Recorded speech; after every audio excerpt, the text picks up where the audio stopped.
It was an important race in the context of the 2024 season in Spain, as Formula 1 returned to a more traditional circuit for the first time since the chasing pack brought their upgrades.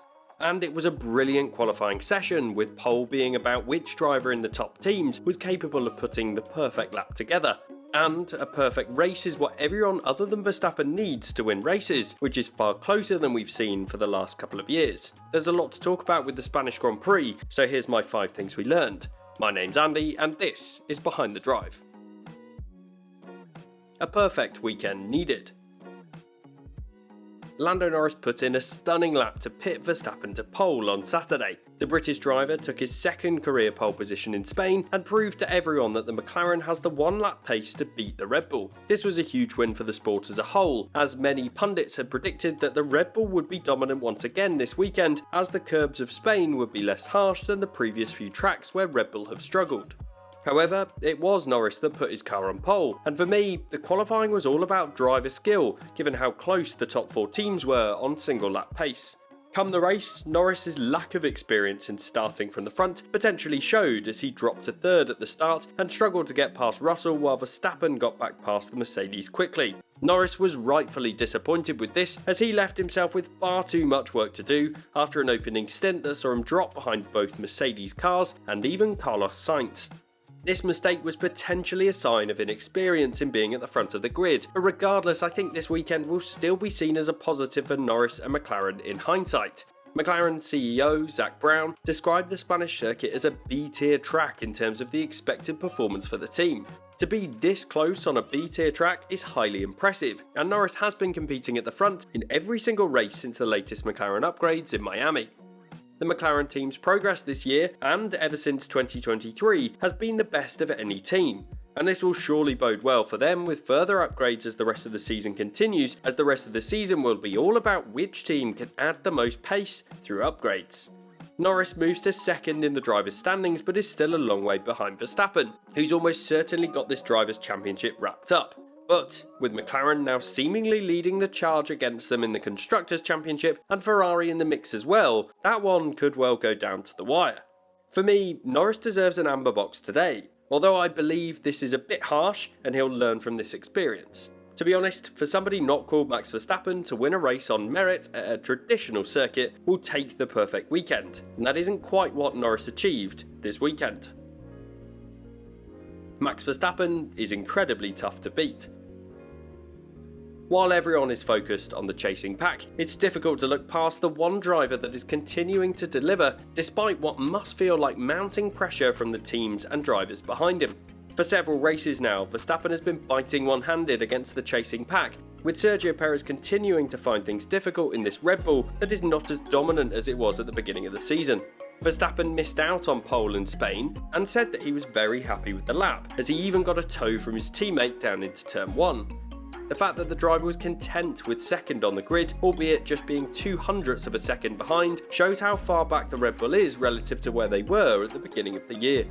But this is nothing new. Towards the end of 2023, we could see that Ferrari actually had the upper hand in terms of one-lap pace, and the dominance of the Red Bull would always be seen on a Sunday rather than a Saturday.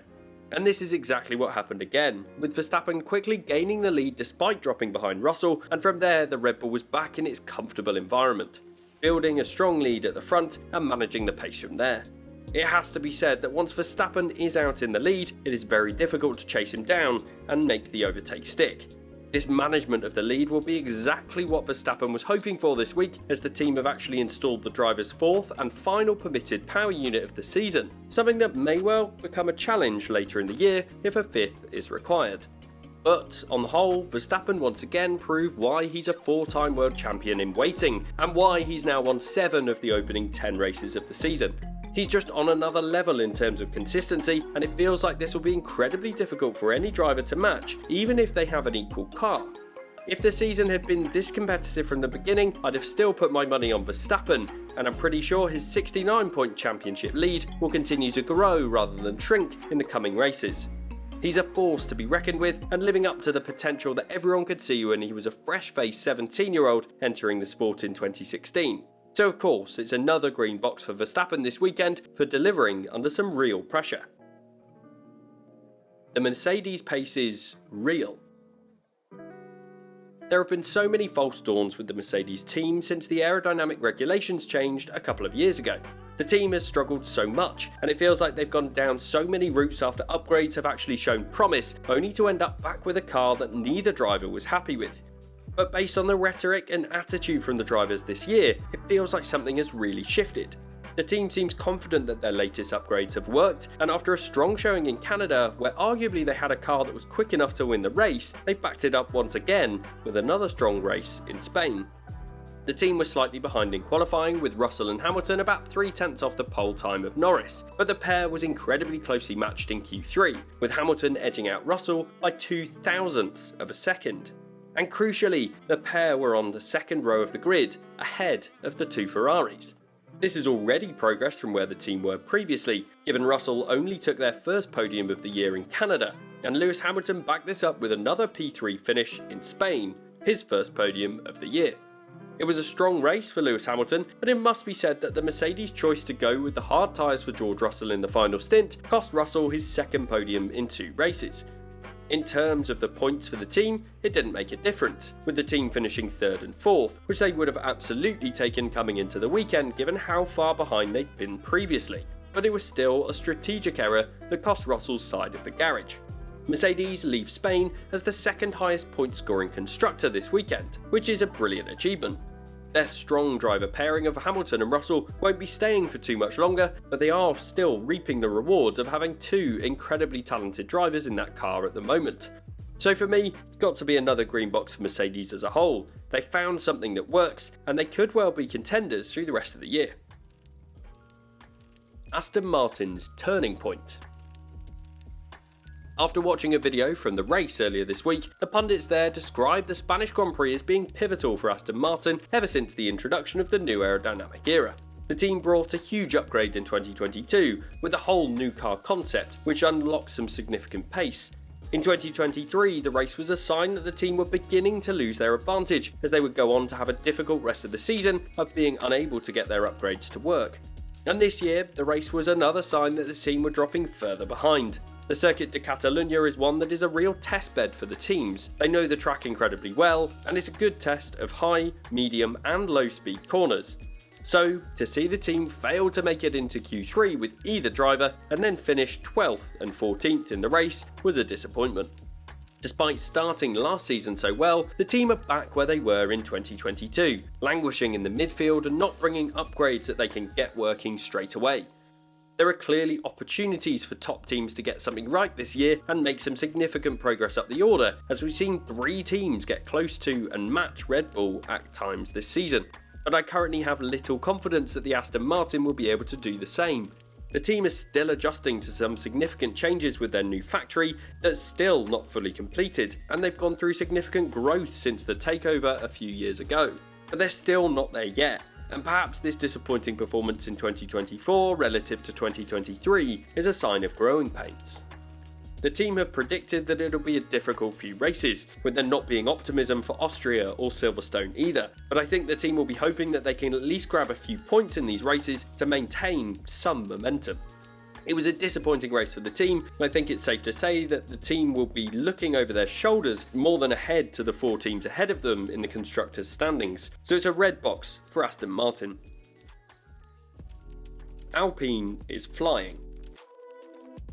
And while Aston Martin falters, it's Alpine that have quietly gone from having an abysmal start to 2024 to now being in the mix for points each and every weekend. You could argue that Alpine are having a similar season to McLaren in 2023, where they began the year at the back and have quickly added pace to that car.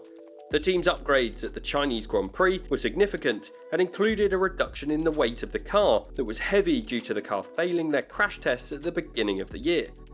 But with this progress, both drivers have scored points at each of the last 2 races, and Pierre Gasly has scored points in the last 3. This kind of consistency is exactly what the team needs, and even though they've only scored 8 points so far this year, it will only take a few mistakes or retirements from the cars ahead of them for the team to very quickly pick up more. What's important for Alpine is that they've maintained this position of being around the 5th or 6th fastest team at different circuit types of Monaco, Canada and now Spain, and they will be hopeful that this bodes well for them through the rest of the year. It was a controversial weekend for the team, with rumours of the team perhaps even moving away from Renault's power units in 2026 and the appointment of Flavio Briatore as executive advisor for the team. But on track at least, things are going in the right direction. So for me, it's another green box for the French F1 team. Honourable mentions. Sergio Perez was close to getting a red box from me this weekend. The driver has had some difficulties in qualifying again and seems to be unable to compete with the chasing pack, which is leaving him well out of position and down the order. He wasn't helped this weekend by his 3-place grid penalty, but even so, he ended up on a 3-stop strategy and only worked his way past the Alpines within the top 10 today. The driver might have a new contract, but surely there needs to be questions raised if the Red Bull team are dragged into a Constructors' Championship fight. So it was a telling weekend on the whole, and I think we could well be in for another thriller next time out in Austria, as the short lap time could well mean it's incredibly close once again.